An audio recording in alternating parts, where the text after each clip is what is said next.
ஓம் முருகா போற்றி. ஓம் சரவண பவ. என் அன்பு குழந்தையே, உன்னுடைய பிரச்சனையை தீர்க்க இன்று இரவு இந்த திருச்செந்தூர் முருகன் ஏதாவது ஒரு ரூபத்தில் உன்னை தேடி வருவேன். வந்தது நான் என்று நீ கண்டு கொண்டால் உன் கவலை இன்றோடு தீரும். உனக்கு தங்க புதையலே கிடைக்கும் யோகம் உண்டாகும். அந்த தங்க புதையலோடு உனக்கான நல்லது எல்லாம் வரிசையாக நடக்கத் தொடங்கும். சீக்கிரம் தொடு, உனக்கு சீக்கிரமாகவே தங்கப் புதையலை நான் என் அனுமதியின்றி எதுவுமே உன்னை நெருங்க முடியாது. உன்னை திருப்திப்படுத்துவேன். என்னையே நம்பி இருக்கும் உன்னை காப்பதே என்னுடைய வேலை. உன் அப்பா நான் இருக்கும் வரை உன்னை நான் தாங்கிக் கொண்டே இருப்பேன். எந்த சலனமும் பயமும் வேண்டாம் உனக்கு.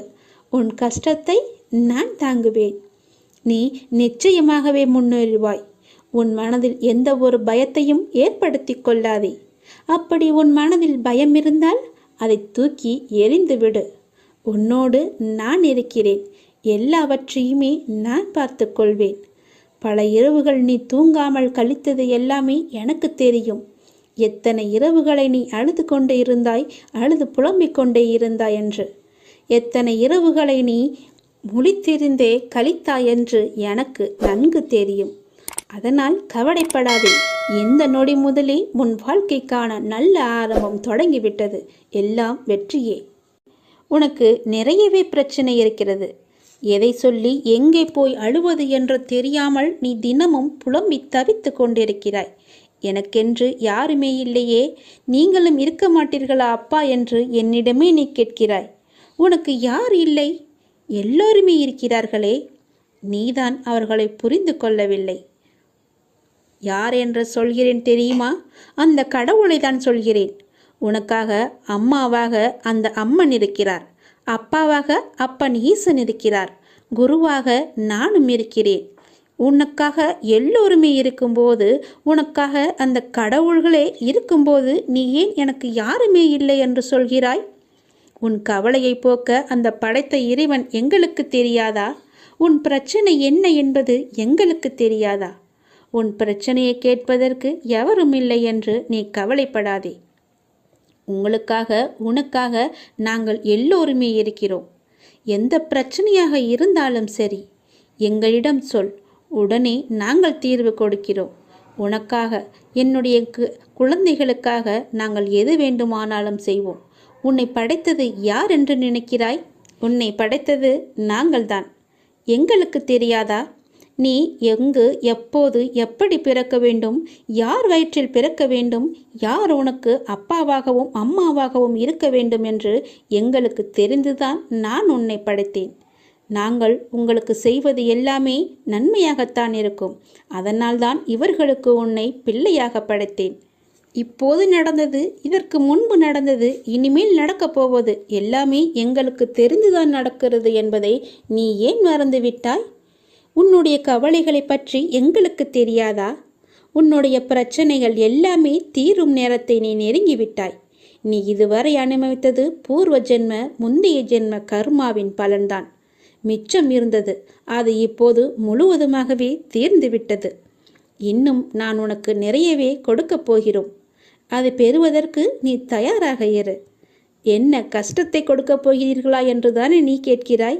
அவ்வளவு சோதனைகளை நீ தாங்கி இருக்கிறாய். அவ்வளவு பிரச்சனைகளை நீ பார்த்து இருக்கிறாய். கவலைப்படாதே. இனி வருவது உனக்கு பிரச்சனை அல்ல, உனக்கு கவலையும் அல்ல, உனக்கு சந்தோஷம்தான். உன்னுடைய பிரச்சனைகள் எல்லாமே முடிந்து விட்டது. அதற்கு தீர்வும் நீ கண்டுவிட்டாய். இனி நடக்கப் போவது எல்லாமே உனக்கு ஜெயமாகவே இருக்கும், சந்தோஷமாகவே இருக்கும். நீ கேட்டது அனைத்துமே உங்களுக்கு கிடைக்கும். நீ எதிர்பார்த்தபடியே உன்னுடைய வாழ்க்கை நிச்சயமாகவே அமையும். என் வார்த்தையை நம்பு. உன்னை நான் படைத்தேன். பக்தியுடனும் நம்பிக்கையுடனும் விசுவாசத்துடனும் என்னை நோக்கிய வணங்கிய மறுகணமே உன் கண்முன் நான் காட்சி அளிப்பேன். நான் உனக்கு காட்சி தரப்போகிறேன். நான் உன்னை கண்டிக்கிறேன். நீ ஏன் தேவையில்லாத செயல்களையெல்லாம் இழுத்து போட்டுக்கொண்டு செய்து கொண்டிருக்கிறாய்? நான் உனக்கு இப்போதே எச்சரிக்கிறேன். தேவையில்லாத செயல்களை நீ செய்யாதே. நீ கடந்து போனதை நினைத்து இடிந்து போகிறாய். வேண்டாம். நீ அடுத்தவரோடு ஒப்பிட்டு பார்த்து நீ துவண்டு போகிறாய். அதுவும் வேண்டாம். அனைவரையும் திருப்திப்படுத்த நினைத்து உன்னுடைய நிம்மதியை நீ இழந்து கொண்டிருக்கிறாய். அதுவுமே உனக்கு வேண்டாம். நீ தேவையில்லாத இந்த செயல்களையெல்லாம் நீ செய்யாதே. நான் சொல்வது போல செய். நீ சந்தோஷமாகவே இருப்பாய். உன் பாதையில் இனி எல்லாமே வெற்றியாகவே அமையும். நீ எத்தனை துயரங்கள் வந்தாலும் தளர்ந்து போகக்கூடாது. நான் உன் மனதில் ஆழமாக இருக்கும்போது நீ எதற்கும் கலங்கக்கூடாது. நீ மற்றவர்களைப் போல் இல்லாமல் அனைவரது மனதையும் கவரும் அளவிற்கு நீ நடந்து கொள்வாய். யார் எதை கேட்டாலும் தந்துவிடும் நற்குணம் உனக்கு இயற்கையாகவே உண்டு. உன்னை துரத்தியவர் மத்தியில் எதிர்த்து நின்று நீ செயல்படுவாய். உனது துன்பங்கள் மறையப் போகிறது. கர்ம பலன்களிலிருந்து நீ விடுபட போகிறாய். அனைத்துமே மாறப்போகிறது. எதற்காகவும் எந்த சூழ்நிலையிலும் நீ கலங்கக்கூடாது. எவரை கண்டும் நீ அஞ்சக்கூடாது. நீ செயல்படு, சந்தோஷமாக செயல்படு. உன் வெற்றி இலக்கை நோக்கி நீ செயல்பட்டு நீயாக இரு. வேண்டியதை தருவதற்கு நான் இருக்கிறேன் உனக்கு. எதை வேண்டுமானாலும் செய். என் மீது நம்பிக்கை வைத்து முழு முயற்சியோடு செய். என்னுடைய துணை எப்போதுமே உனக்கு உண்டு. மனம் தளராதே. உன் அப்பா நான் இருக்கிறேன். உன்னை அனைத்திலுமிருந்து பாதுகாத்து உன்னை வீழ்த்த நினைத்தவர் மத்தியில் உன்னை பார்த்து வியக்கும்படி நான் செய்கிறேன். நான் உன்னை மறந்து விட்டேன் என்று நினைக்கிறாய். நான் உன்னை மறக்கவே இல்லை. எப்பொழுதும் உனது நினைவுகளை நான் சுமந்து கொண்டே இருக்கிறேன். இருப்பேன். இனியும் இருந்து கொண்டு இருப்பேன். தைரியமாக இரு. மகிழ்ச்சியாக இரு. நான் உனக்கு அள்ளித்தரும் நேரம் இது. உனக்காக அள்ளி கொடுக்கப் போகிறேன். உனக்காகவே. நீ கலங்கக்கூடாது.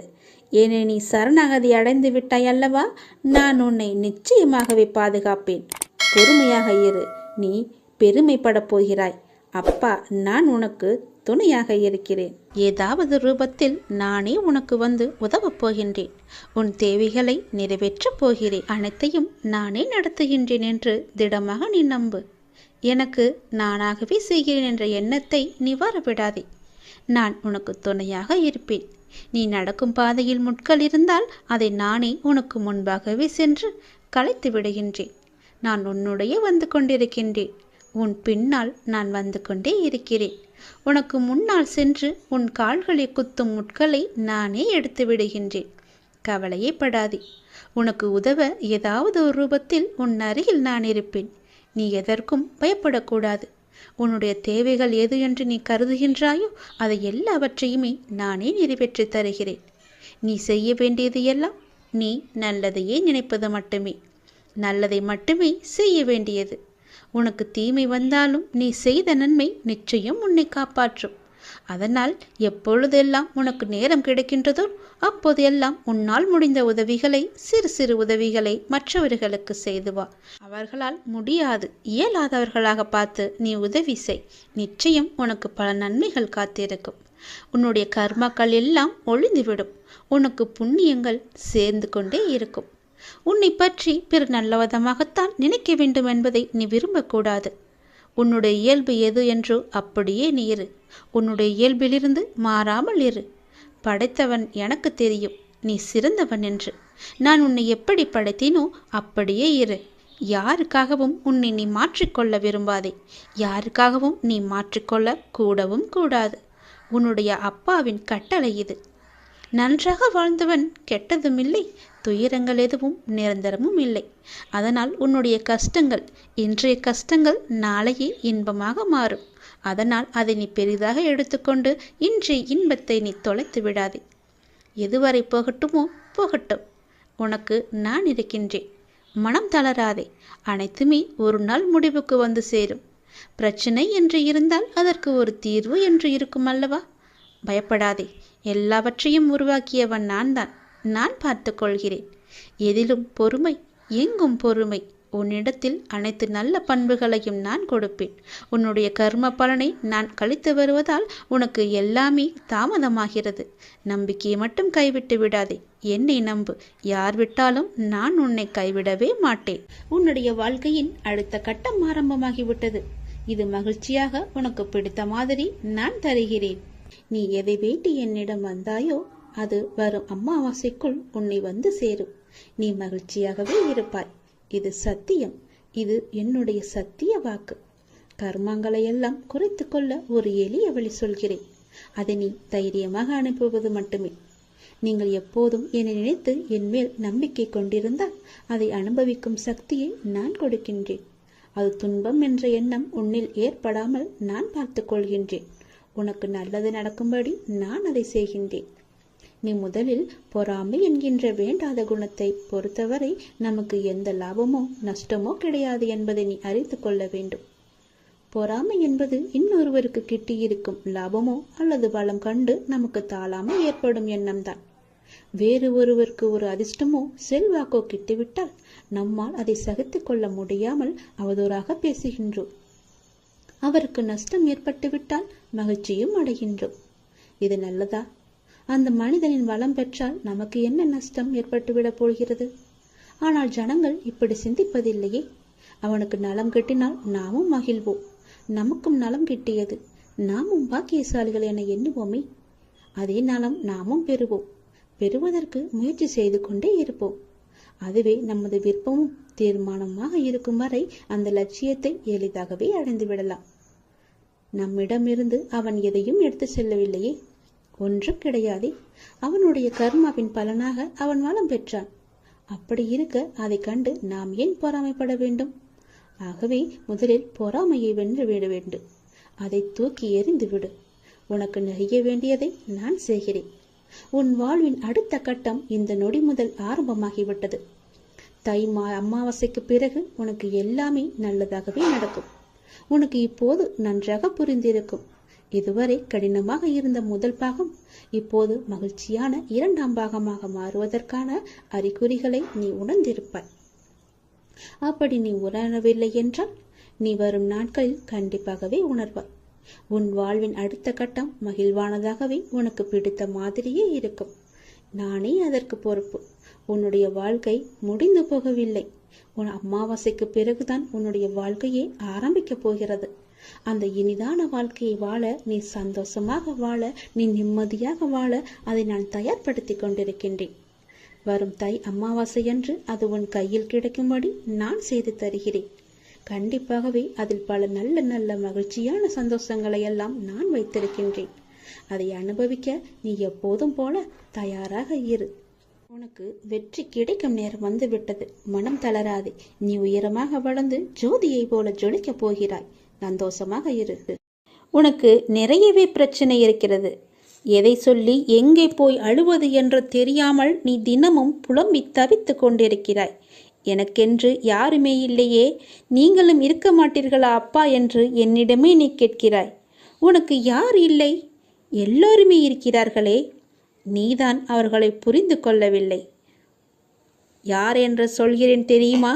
அந்த கடவுளை தான் சொல்கிறேன். உனக்காக அம்மாவாக அந்த அம்மன் இருக்கிறார். அப்பாவாக அப்பன் ஈசன் இருக்கிறார். குருவாக நானும் இருக்கிறேன். உனக்காக எல்லோருமே இருக்கும்போது, உனக்காக அந்த கடவுள்களே இருக்கும்போது நீ ஏன் எனக்கு யாருமே இல்லை என்று சொல்கிறாய்? உன் கவலையை போக்க அந்த படைத்த இறைவன் எங்களுக்கு தெரியாதா? உன் பிரச்சனை என்ன என்பது எங்களுக்கு தெரியாதா? உன் பிரச்சனையை கேட்பதற்கு எவரும் இல்லை என்று நீ கவலைப்படாதே. உங்களுக்காக உனக்காக நாங்கள் எல்லோருமே இருக்கிறோம். எந்த பிரச்சனையாக இருந்தாலும் சரி, எங்களிடம் சொல். உடனே நாங்கள் தீர்வு கொடுக்கிறோம். உனக்காக, என்னுடைய குழந்தைகளுக்காக நாங்கள் எது வேண்டுமானாலும் செய்வோம். உன்னை படைத்தது யார் என்று நினைக்கிறாய்? உன்னை படைத்தது நாங்கள்தான். எங்களுக்கு தெரியாதா? நீ எங்கு, எப்போது, எப்படி பிறக்க வேண்டும், யார் வயிற்றில் பிறக்க வேண்டும், யார் உனக்கு அப்பாவாகவும் அம்மாவாகவும் இருக்க வேண்டும் என்று எங்களுக்கு தெரிந்துதான் நான் உன்னை படைத்தேன். நாங்கள் உங்களுக்கு செய்வது எல்லாமே நன்மையாகத்தான் இருக்கும். அதனால்தான் இவர்களுக்கு உன்னை பிள்ளையாக படைத்தேன்.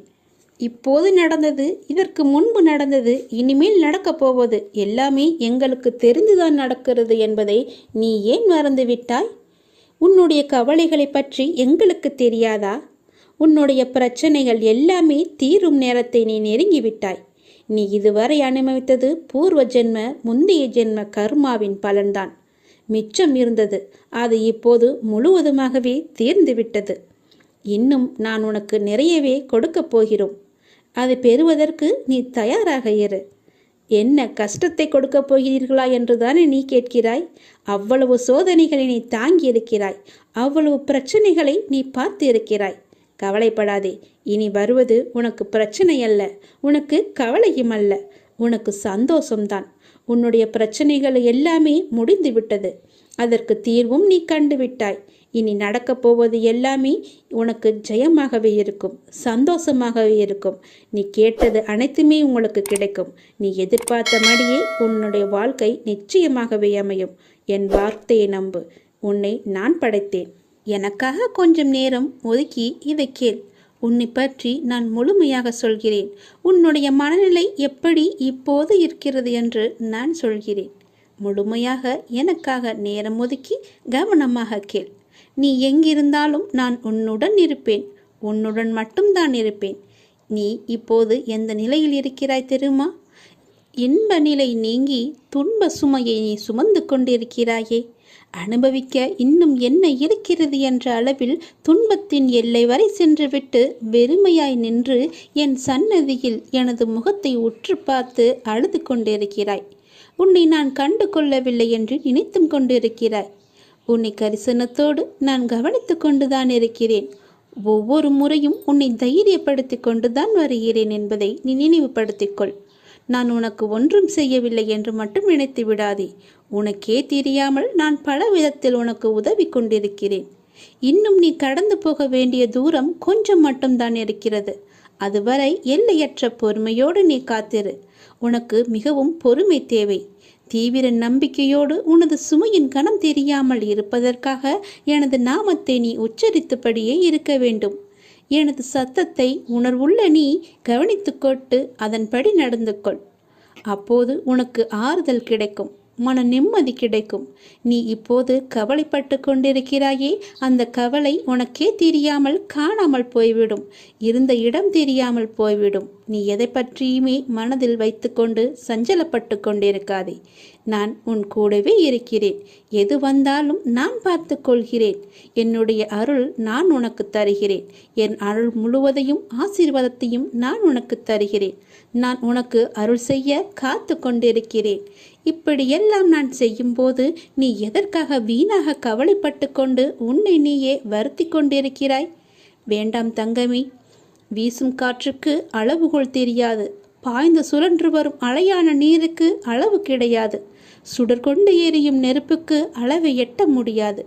பரந்த ஆகாயத்திற்கு எல்லை என்ற அளவுகோல் இல்லை. நீளம் என்ற பரந்த பூமிக்கு ஆழங்களின் அளவுகோல் இல்லை. நீ போகும் தூரத்திற்கும் கடக்கும் பாதைக்கும் உன் அனுபவங்களுக்கும் அளவுகோல் உண்டா? இவற்றுக்கே இல்லை என்ற போது உன் வெற்றியை மட்டும் உனக்கு அளவுகோல் வைத்தால் நான் கொடுப்பேன். உனக்கான எல்லாமே தக்க சமயத்தில் கொடுத்து நான் உன்னை வாழ வைப்பேன். உன்னுடைய பாதைகள் எல்லாமே தெளிவாகும் காலம் வந்துவிட்டது. பணிகள் படர்ந்து இருள் சூழ்ந்த கஷ்டங்கள் எல்லாமே விலகி போகப் போகிறது. உன் மனம் நொந்து போன விஷயங்கள் எல்லாமே இப்போது உன் மனம் மகிழ்ச்சி அடையும் அளவிற்கு இனிமேல் ஒன்றின் பின் ஒன்றாக நிகழப்போகிறது. நிம்மதி என்ற மலர் உன் வீட்டில் பூக்கப் போகிறது. உன் மனதில் மலரப் போகிறது. இனிமேல் தென்றலாய் வசந்தமாய் நீ எப்போதும் வசந்த காற்றை சுவாசிக்கப் போகிறாய். நீ எதற்காகவுமே பயப்படாதே, கலங்காதே. உன்னில் வெற்றி என்ற தீபத்தை நான் ஏற்றி காமிக்கிறேன். அகிலத்தின் ரூபமாய் நான் எப்போதுமே உனக்கு துணையாக இருப்பேன். இது நிச்சயமாகவே நடக்கும். எதை பற்றியுமே கவலைப்படாதே. இன்றைய இப்போதைய சூழ்நிலையை வைத்து எதிர்காலத்தை நீ தீர்மானித்து விடாதே. எல்லாவற்றையுமே நானே பார்த்து கொள்கிறேன். உன் அப்பா நான் இருக்கும்போது எதற்குமே நீ கவலைப்படாதே. உனக்கான தவம் முடிவடைய உள்ளது. நீ என்னிடம் நிறைய வேண்டுதல்களை வைத்தாய். அதற்காகத்தான் இத்தனை நாட்கள் அது நிறைவேற வேண்டுமென்று உனக்காக நான் பசியும் பட்டினியாக தவம் இருந்து வந்தேன். அந்த தவம் இப்போது முடியும் தருவாயில் இருக்கிறது. நான் எனது கண்களை திறந்து பார்க்க போகிறேன். நான் எனது கண்களை திறந்து உனக்கு பல வரங்களை அளிக்க உள்ளேன். பிறக்கப் போகும் நாள் உனக்கு புது வாழ்வாக அமையப் போகிறது. பல பல அற்புதங்கள் நிகழப்போகின்றன. உன் பொறுமைக்கு நான் எப்படி நன்றி சொல்வது என்று எனக்கு தெரியவில்லை. நீ என்னிடம் கேட்டு எத்தனை நாட்களாக காத்திருந்தாய். ஏன் அப்பா எதுவுமே பதில் சொல்லவில்லை என்று நினைத்து புலம்பி தவித்து கொண்டிருந்தாய். அதற்கெல்லாம் காரணம் இதுதான். நான் மௌனமாக இருப்பதற்கு காரணமும் இதுதான். அப்படிதான் இருந்தேன். என்னால் எப்படி பேச முடியும்? நான் உனக்காக, உன்னுடைய வாழ்க்கைக்காகத்தானே நான் மௌன விரதம் இருந்து தவம் இருந்தேன். பசியும் பட்டினியாக இருந்தேன். என் குழந்தை நன்றாக இருக்க வேண்டுமென்று பெற்றோர் விரதம் இருப்பதில்லையா? அதுபோலத்தானே நானும் என் பிள்ளைக்காக தவம் இருந்தேன். அப்படி இருக்கும்போது என்னை பார்த்து நீ அப்படி கேட்டிருக்கக்கூடாது. உன் அப்பாவுக்கு காது நன்றாகவே கேட்கும். நீ என்ன செவிடா என்று கேட்டாய். நீ உனக்கு ஊமையா என்று கூட என்னை கேட்டாய். நீ எல்லாவற்றிற்குமே பதில்தான் இந்த பதிவு. நான் ஊமையும் இல்லை, செவிடனும் இல்லை. எனக்கு நன்றாகவே காது கேட்கும். நான் நன்றாகவே பேசுவேன். எல்லாவற்றையுமே நான் பொறுத்து கொண்டு நான் பொறுமையாக இருந்ததற்கு காரணம் உனக்கு நல்லது நடக்க வைப்பதற்காகத்தான். அதற்காகத்தான் இத்தனை நாட்கள் நான் பொறுமையாக இருந்தேன். இருந்தாலும் நான் பொறுமையாக இருந்ததற்காக நீயும் உன் பொறுமையை இழக்கவில்லை. அவ்வப்போது மாயை என்ற வலையில் சிக்கி உன்னுடைய பொறுமையை இழக்க நினைத்தாய். அந்த நேரத்தில்தான் நீ என்னை வசைப்பாடினாய். இருந்தாலும் என் பிள்ளைக்காக நான் என்னுடைய தவத்தை மேற்கொண்டே வந்தேன். அந்த தவம் முடியும் நேரம் இது. உனக்கான நல்ல நேரம் வரப்போகிறது. என்னுடைய தவ காலத்தில் நான் மூச்சு விடுவது கூட உன்னுடைய பெயரை உச்சரித்துதான் நானே மூச்சு விட்டேன். அப்படி இருக்கும்போது நீ என்னை இகழ்வாக நினைப்பது சரியா? பரவாயில்லை குழந்தையே, நீ எனக்காகத்தானே பொறுமையாக இருக்கிறாய். அப்பா நிறைவேற்றுவார் என்றுதானே நீ பொறுமையாகவும் நம்பிக்கையாகவும் இருக்கிறாய். உன்னுடைய பொறுமையை நான் இனி சோதிக்க மாட்டேன். உன்னுடைய நம்பிக்கையை நான் குலைக்க மாட்டேன். என் அப்பனிடம் கேட்டதுபடியே நான் உனக்கு அள்ளித்தரப்போகிறேன். உன் வேண்டுதல் கூடிய விரைவில் நடக்கப் போகிறது.